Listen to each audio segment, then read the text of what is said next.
My sculpture project for the Himalayan Garden and Sculpture Park in Huts in Yorkshire is definitely one of the highlights of my artistic career. I am very grateful to Peter Roberts and Cairo Roberts who invited me there to create the sculptures. I went with two Russian colleagues, Slava and Katya, and I think they contributed immensely. And Slava worked with the chainsaw, and both of them helped me build up these sculptures. A lot of work was done in Goa, in my studio here, by Ramesh, Parshu, Anil, Sunil and Rakesh. I am extremely grateful to them too.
This is the Yorkshire surroundings. I think it is one of the most beautiful countrysides which I have ever been to. And then to add beauty to this countryside by creating a work of art is a big challenge, because you have to do something which fits in here and adds to it and not sticks out from it. And I must say, with the help of Slava and Katya, I have been really successful in adding beauty to this already beautiful countryside.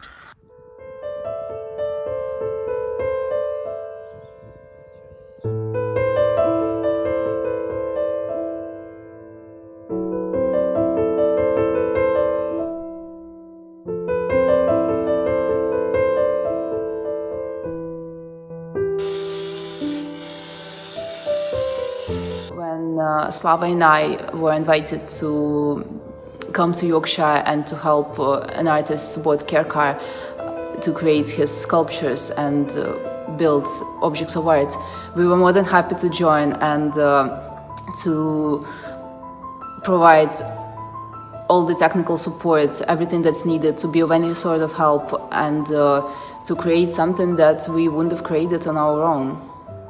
This is something magical. This is how the two woodworkers from Russia, the Goan-based artists and an amazing site in Yorkshire have met.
From Goa, I came up with an idea that I'm going to create a temple for the ocean in Yorkshire. That's because ocean has played a very important role in shaping cultures, and the culture in Yorkshire is no exception. Because here, the Vikings came in the 10th century to the North Sea, and they influence the culture here to a great extent, so much so that there are more than 2,000 places here which are Viking names. We have so many words in English language which come from Scandinavian languages. But when I came here and I decided I need to do a temple of the ocean, all that I brought was the deity. The deity was this disc with the cowrie shells from South India. So they arrive here. But the whole idea what shape this temple is going to take was essentially influenced by my colleagues, Slava and Katya, because I had no idea exactly what will be the shape of this temple.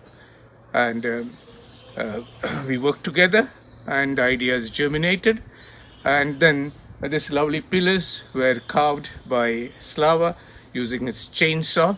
He almost cut them like he cuts butter, and I think without him and without Katya this would not have been possible, and I'm so very happy that this happened. And now this is just the beginning of the first temple of the ocean, and I'm sure the temples of the oceans are going to reach many shores of the world along with Slava and Katya.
about 100 discs using different materials.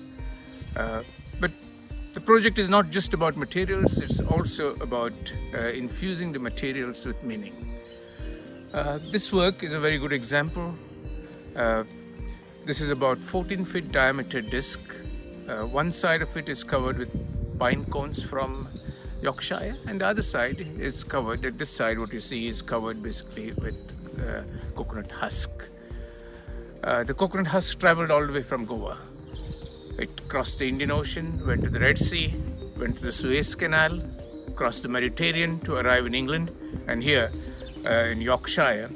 The idea that I have brought coconut husk all the way from Goa and in a way organize a marriage of it with the pine cones from here is poetry. And I have called this work the pineapple disc. That's because pineapple, which is ananas, arrives here somewhere in the 16th century, and that's called ananas, but it looks like pineapples. The pine cones were originally called pineapples, and then the ananas stole the name and they were left with the name pine cones. So this works basically again celebrates the meeting of the East and the West. So, welcome to the coconut side of the moon. So this is our last day at the site. We do photo shoots and final touches. So there is a dialogue happening behind me.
when I came a year ago for a small holiday with Peter Roberts here in Yorkshire, he took me for a walk, and he owns a large forest, and there were a lot of trees which were cut in order to create space for planting trees which were meaningful to him, because he wants to create a kind of a forest with trees of all varieties from all over. So some of the pine trees were cut, and the wood was supposed to be used for firewood.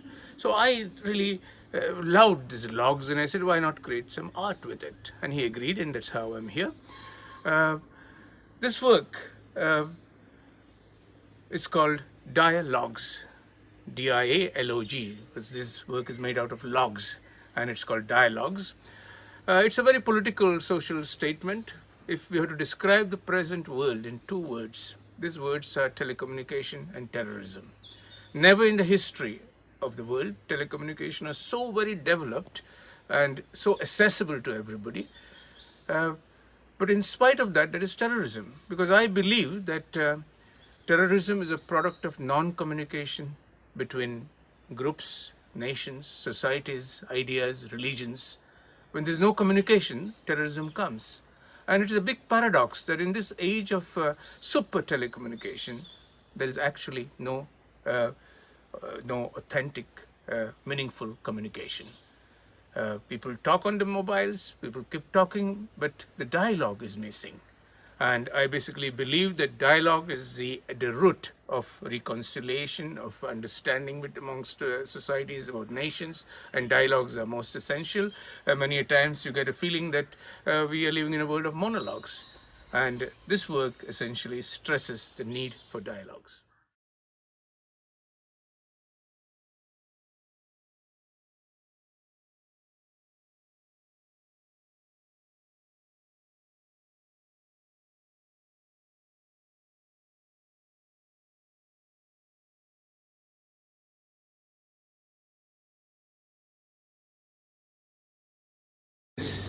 We will just take the diameter, circumference of this.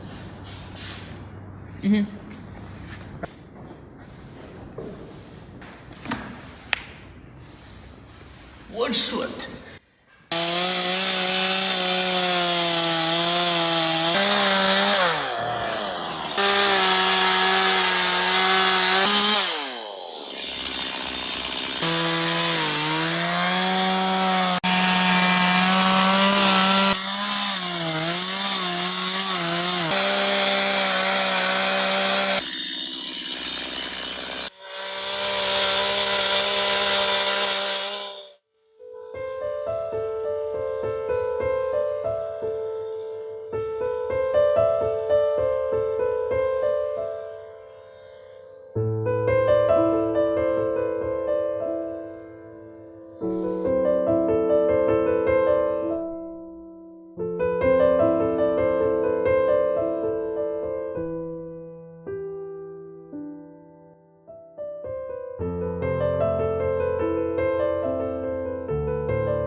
This work has many levels of meaning.